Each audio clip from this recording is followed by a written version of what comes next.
Hello everyone. आज हम discuss करेंगे ऑक्सीजन कंजम्पशन और heat evolution in aerobic culture. Aerobic culture में माइक्रो ऑर्गेनिज्म ऑक्सीजन यूज करते हैं फॉर ग्रोथ एंड मेटाबॉलिज्म। जब मेटाबॉलिज्म होता है तो हीट प्रोड्यूस होती है, इसलिए ऑक्सीजन कंजम्पशन और हीट प्रोडक्शन दोनों क्लोजली रिलेटेड पैरामीटर है। इस टॉपिक में मेन फोकस है फर्मेंटेशन के दौरान ऑक्सीजन कितना कंज्यूम हो रहा है और कितनी हीट जनरेट हो रही है और इन दोनों के बीच में क्या रिलेशन है। तो चलिए स्टार्ट करते हैं। फर्स्ट पॉइंट है a procedure of measuring the rate of heat production from a fermentation has been developed. इसका मतलब है फर्मेंटेशन के दौरान हीट प्रोडक्शन मेजर करने के लिए एक स्पेसिफिक प्रोसीजर डेवलप किया गया है। ये मेथड टेम्परेचर राइज को मेजर करता है जो मेटाबॉलिज्म की वजह से फर्मेंटेशन ब्रॉथ में होती है। जब माइक्रो ऑर्गेनिज्म सबस्ट्रेट को मेटाबोलाइज करते हैं तो एनर्जी रिलीज्ड होती है हीट के फॉर्म में। ये हीट ब्रॉथ का टेम्परेचर इंक्रीज करती है, लेकिन सिर्फ टेम्परेचर मेजर करना एनफ नहीं है, हीट लॉसेस और हीट गेन को भी कंसीडर करना पड़ता है, तब जाके एक्चुअल हीट एक्यूमुलेशन कैलकुलेट होती है। तो टेम्परेचर राइज को एक्यूरेटली मेजर करने के लिए एक सेंसिटिव थर्मिस्टर का यूज किया जाता है। थर्मिस्टर एक टेम्परेचर सेंसिटिव रजिस्टर होता है जो वेरी स्मॉल टेम्परेचर चेंज को डिटेक्ट कर सकता है।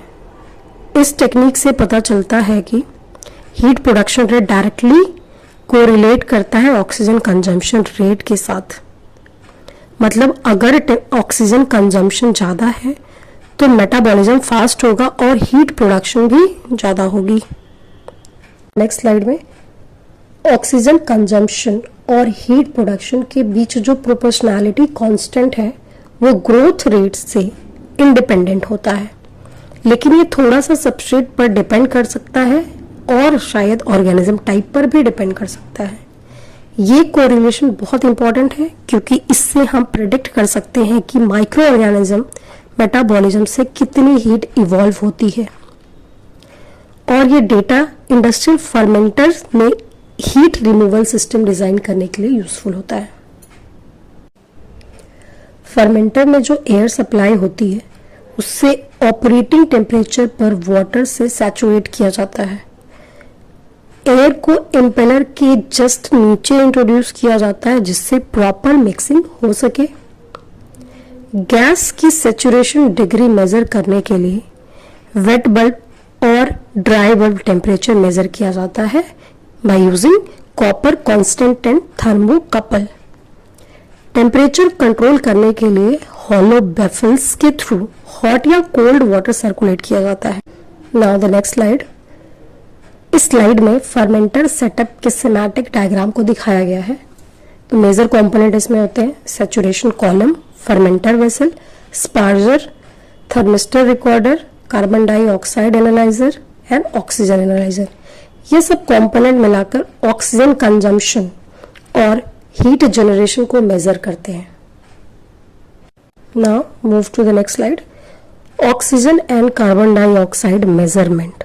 इसमें क्या होता है, ऑक्सीजन कंजम्पशन रेट और carbon dioxide evolution rate measure करने के लिए एग्जिट गैस स्ट्रीम एनालाइज की जाती है। तो ऑक्सीजन एंड कार्बन डाइऑक्साइड को मेजर करने के लिए हम जो एग्जिट गैस स्ट्रीम फर्मेंटर के थ्रू जो रिलीज हो रहा है, एग्जिट हो रहा है, वहां पे हम एनालाइज करते हैं। एग्जिट गैस स्ट्रीम को एनालाइज की जाती है। गैस फ्लो रेट और गैस कॉन्सेंट्रेशन मेजर की जाती है। एग्जिट ऑक्सीजन को थर्मोजेनिक ऑक्सीजन एनालाइजर से मेजर किया जाता है एंड कार्बन डाइऑक्साइड को इंफ्रारेड एनालाइजर से मेजर किया जाता है। ये मेजरमेंट मेटाबॉलिक एक्टिविटी का डायरेक्ट इंडिकेटर होता है। नेक्स्ट स्लाइड में देखते हैं हीट मेजरमेंट कैसे किया जाता है। इसको हम डायनामिक कैलोरीमेट्रिक टेक्निक भी बोलते हैं। ठीक है, हीट प्रोडक्शन मेजर करने के लिए डायनामिक कैलोरीमेट्रिक टेक्निक यूज की जाती है। इस मेथड में टेम्परेचर कंट्रोलर टेम्परेली ऑफ कर दिया जाता है। मेटाबॉलिज्म से जो हीट रिलीज होती है वो ब्रॉथ का टेम्परेचर इंक्रीज करती है, इसलिए थर्मिस्टर सर्किट टेम्परेचर राइज को टाइम के फंक्शन के रूप में हम रिकॉर्ड करते हैं। फर्मेंटर में हीट कितना एक्यूमुलेट हो रहा है उसको हम कैलकुलेट करने के लिए फॉर्मूला यूज़ करते हैं, Q accumulation equal to K into s, जहाँ पे Q एक्यूमुलेशन होता है rate of heat accumulation, K होता है heat capacity of system, S is slope of temperature versus time curve.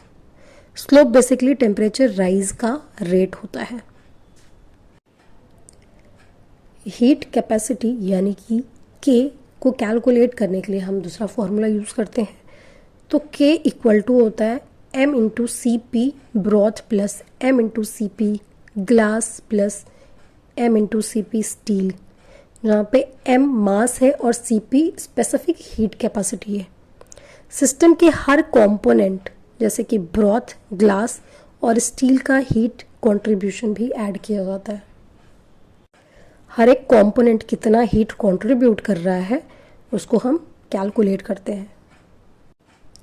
Now next slide में देखते हैं, ग्रोथ के दौरान रिलीज्ड हीट कैलकुलेट करने के लिए एनर्जी बैलेंस इक्वेशन यूज होती है। तो एनर्जी बैलेंस इक्वेशन क्या होगी, QG यानी कि heat release during growth equal to QAC यानी कि heat of accumulation minus QAG यानी कि heat of agitation plus QSUR यानी कि heat loss to surroundings plus QEVP यानी कि evaporation, heat loss due to evaporation plus QSEN यानी कि sensible heat loss to air stream.